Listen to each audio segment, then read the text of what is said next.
Assalamualaikum warahmatullahi wabarakatuh. Perkenalkan, nama saya Sesi Repila Mahardika dengan NIM 16109123200043. Di sini saya mau memberitakan tentang ancaman stunting pada balita.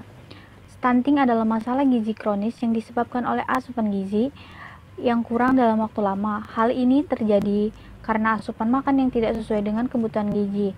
Stunting terjadi mulai dari dalam kandungan dan baru melihat saat anak berusia 2 tahun. Menurut UNICEF, stunting didefinisikan sebagai presentasi anak-anak usia 0 sampai 59 bulan dengan tinggi di bawah minus, stunting sedang dan stunting berat, dan -3 stunting kronis. Diukur dari standar pertumbuhan keluaran WHO.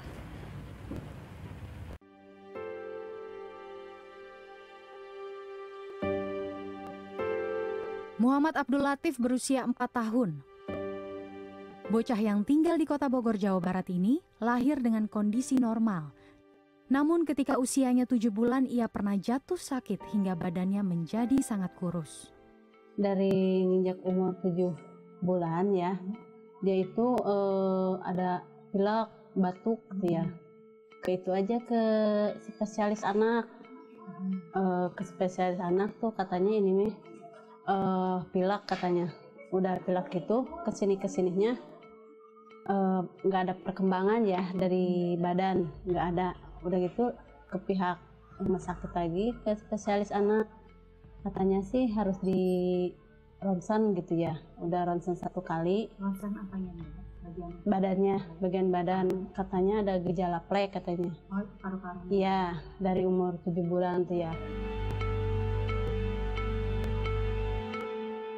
Hasil pemeriksaan menyatakan Latif menderita TBC karena kekebalan tubuhnya rendah akibat stunting. Walau sudah menjalani pengobatan, Latif hanya mengkonsumsi ASI eksklusif tanpa makanan pendamping ASI hingga usianya 18 bulan. Waktu dikasih susu sama makanan tuh waktu umur 1,5 tahun ya. Pokoknya waktu mulai ini aja pengobatan dari disandang, dikasih susu sama makanan itu tambahan ya. Orang tua Latif segera mengganti pola makannya dengan makanan bergizi seimbang dan memeriksakan Latif ke puskesmas secara teratur. Lambat laun, bobot dan tinggi badan Latif naik. Latif bahkan memenangkan perlombaan kategori perkembangan dari bayi dengan gizi buruk menjadi bayi sehat. Pemahaman tentang gizi dan pola asuh yang baik sangat penting untuk mencegah stunting pada anak. Guidance-nya ya itu, makanannya harus benar-benar strict. Artinya jangan sampai kekurangan lagi. Dan dulu kan kita dengar 4 sehat 5 sempurna.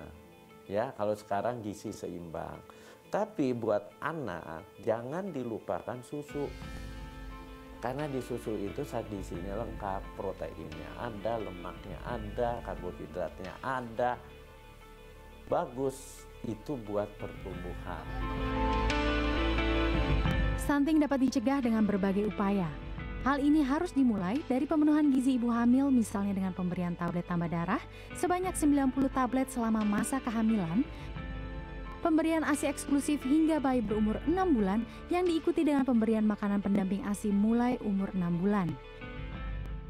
Kebersihan lingkungan dan air bersih juga penting dalam mencegah stunting. Upaya menekan tingginya angka stunting di Indonesia menjadi pekerjaan besar bagi pemerintah.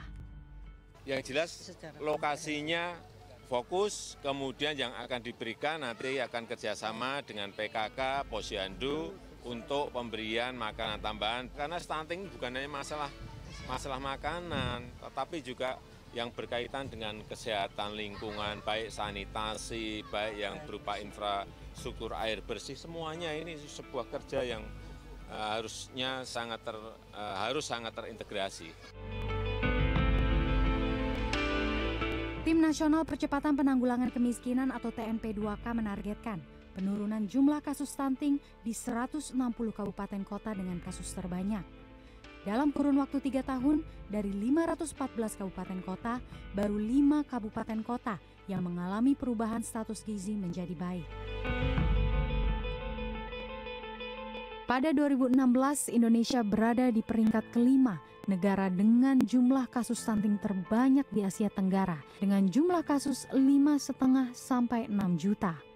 Banyaknya kasus stunting bisa berpengaruh terhadap kualitas angkatan kerja di masa mendatang. 43% penduduk ASEAN yang produktif ada di Indonesia. Nah, ketika kualitas usia produktif tidak dibekali dengan intelijen, kemampuan otak yang baik, maka dia tidak akan bisa berdaya saing. Puskesmas menjadi ujung tombak perang melawan stunting. Puskesmas Cilincing, Jakarta Utara misalnya, secara rutin menggelar literasi tentang gizi.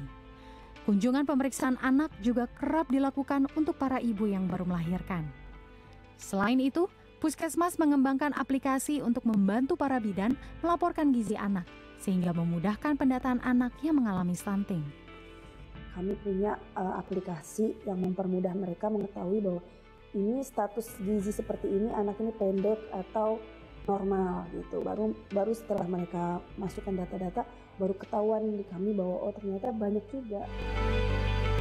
Stunting bukan cuma masalah kesehatan dan angka-angka di atas kertas, melainkan soal pemenuhan hak asasi manusia yang paling dasar, yaitu hak hidup sehat. Marsha Anastasia, Jakarta.